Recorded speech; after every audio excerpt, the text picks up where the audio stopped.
Vidi Batlolone masih bersama Anda di gelar perkara spesial Sambo. Saudara, keterangan dari ahli psikologi forensik dan ahli etika filsafat masih dianggap belum cukup untuk membuktikan Richard Eliezer hanya suruhan semata.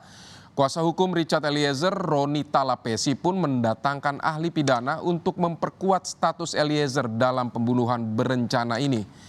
Ahli pidana menyebut Eliezer tidak bisa dipidana dan penembakan tersebut bukan tanggung jawab dari seorang ajudan jenderal bintang 2. Berikut ini penelusuran jurnalis Kompas TV Masni Rahmawati untuk Anda.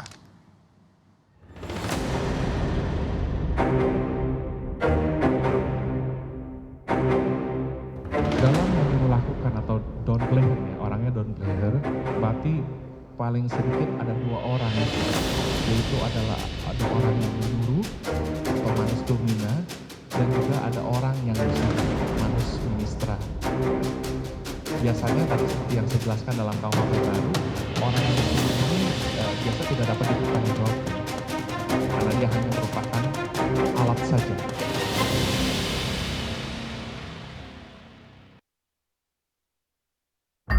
Persidangan masih berlanjut. Tiap kubu memberikan kesaksian dan juga mendatangkan ahli untuk memperkuat posisinya masing-masing. Saling tak mau disalahkan, dari setiap kubu pun menghadirkan ahli untuk berharap dapat meyakinkan hakim.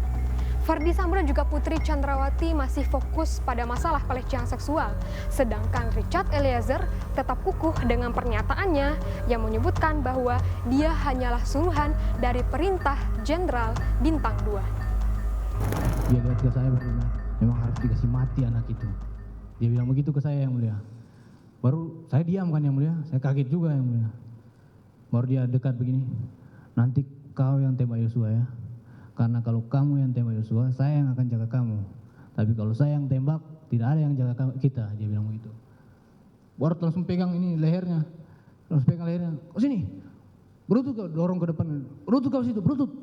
Dia suruh berutut. Wih, kau berutut. Baru dia lihat ke saya. Wih, kau tembak. Kau tembak cepat. Cepat kau tembak. Saya langsung keluarkan senjata saya dan sudah tembak.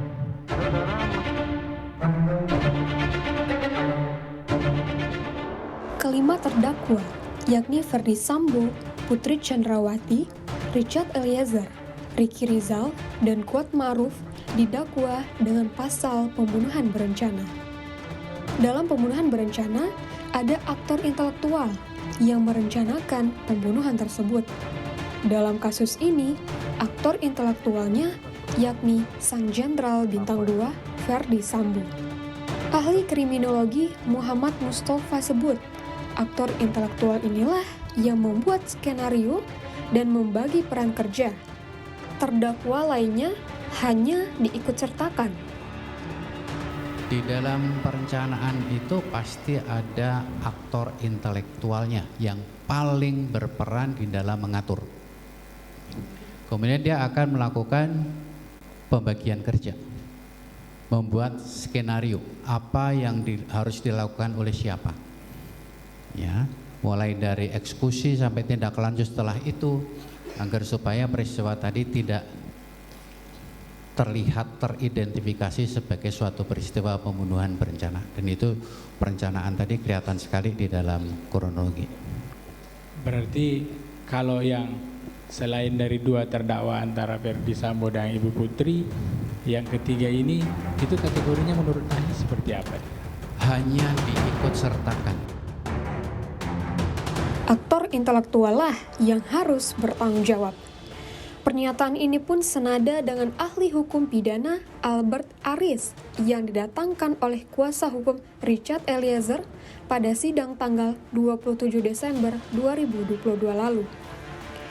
Dari hasil pemeriksaan, kejujuran Richard Eliezer dan fakta persidangan menyebutkan Richard Eliezer disuruh menembak Brigadir Yosua oleh Ferdy Sambo, melaksanakan perintah Sang Jenderal. Albert Aris sebut sesuai dengan pasal 55 Kitab Undang-Undang Hukum Pidana ayat 1, orang yang disuruh melakukan perintah jabatan yang diberikan oleh penguasa tidak dapat dimintai pertanggungjawaban.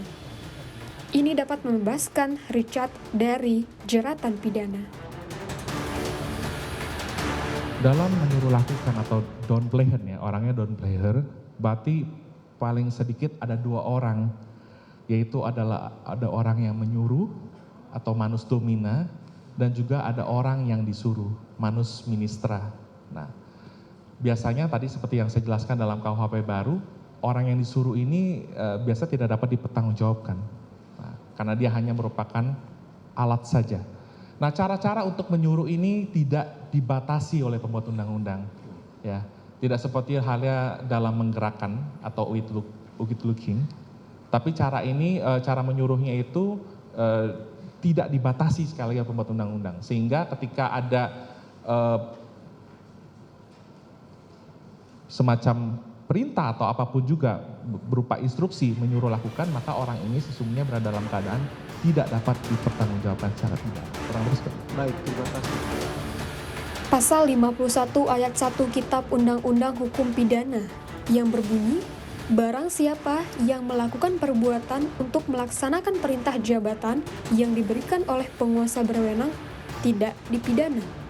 Di samping itu, Pasal 51 ayat 2 Kitab Undang-Undang Hukum Pidana berbunyi, perintah jabatan tanpa wewenang tidak menyebabkan hapusnya pidana, kecuali jika yang diperintah mengira dengan itikat baik bahwa perintah diberikan dengan wewenang dan pelaksanaannya termasuk dalam lingkungan pekerjaannya. Dari 2 pasal tersebut, Richard Eliezer dihadapkan pada 2 konflik dalam 2 kewajiban hukum. Adanya kemungkinan untuk menghindari perintah karena melakukan pidana, tapi di satu sisi harus menuruti perintah tersebut. Ahli hukum sebut, orang akan cenderung untuk memilih dan menerima dan mengerjakan perintah atasan. 2 asas yang bisa kita gunakan secara objektif atau menjadi parameter untuk menguji keabsahan dari perintah jabatan atau amtelk bevel tersebut. Yang pertama adalah asas proporsionalitas. Proporsionalitas ini adalah berbicara mengenai bagaimana keadaan, bagaimana cara, bagaimana alat, sarana dan prasarana yang digunakan pada saat memberikan perintah dan pada saat perintah jabatan tersebut dilaksanakan. Dan yang kedua, terdapat asas subsidiaritas. Tadi saya sudah katakan bahwa ketika seorang menerima perintah jabatan dari seorang yang memiliki otoritas, sesungguhnya penerima perintah ini menghadapi konflik, ya, konflik antara 2 kewajiban hukum. Di satu sisi dia menghindari kemungkinan dapat dipidana karena melakukan suatu perbuatan pidana, tapi di satu sisi dia harus ada ketaatan melaksanakan atau mentaati perintah tersebut. Richard Eliezer dihadapi dalam 2 situasi yang kontradiktif. Harus menolak perintah karena adanya hukum pidana dan salah karena menolak perintah atasan, atau harus menerima perintah atasan dan terjerat dalam hukum pidana. Dalam peristiwa dan keadaan ini, Richard Eliezer memilih untuk mematuhi perintah dari sang atasan, Ferdy Sambo, dan akhirnya ia terjerat dalam hukum pidana. Jika dirunut lagi, kenapa Eliezer lebih memilih untuk menerima perintah atasan? Ahli psikologi forensik memberikan penjelasan. Richard Eliezer disebut anak yang patuh dan cenderung menghindari konflik. Betapa Richard itu dari kecil memang dia anak kedua dari 2 bersaudara, dua-duanya laki-laki, anak yang cenderung untuk dari kecil sekali patuh, manis, selalu mencoba untuk menolong. Pernah beberapa kali pada saat fase sekolah dasar itu berantem dengan teman, tapi pulang ke rumah itu lebih meneteskan air mata. Terus ditanya sama mamanya kenapa enggak melawan, menurut dia nggak apa-apa, udahlah biarin aja. Jadi memang ada kecenderungan Richard itu avoidance konflik. Kalau kita berbicara mengenai kepatuhan, kepatuhan itu juga salah satu konstruk dalam ilmu psikologi. Ini adalah satu bentuk pengaruh sosial yang menyebabkan orang lain mau melakukan suatu hal atau beragam tindakan dikarenakan kepatuhannya pada orang lain yang dirasa lebih punya kuasa. Jadi kita harus membedakan antara kepatuhan dengan konformitas. Kalau konformitas itu melibatkan permintaan, kalau kepatuhan itu biasanya melibatkan perintah. Atas dasar perintah, posisi Richard Eliezer memang buah si malakama. Dengan berat hati, Richard pun memilih untuk menerima perintah atasannya. Namun, perintah atau pidana? Bisakah Richard Eliezer terbebas dari pertanggungjawaban? Bagaimana kelanjutannya? Pembelaan dan juga bantahan apa yang akan diserukan di ruang sidang? Dan apa fakta yang akan terkuat? Masni Rahmawati, Ian Faris, Kompas TV, Jakarta.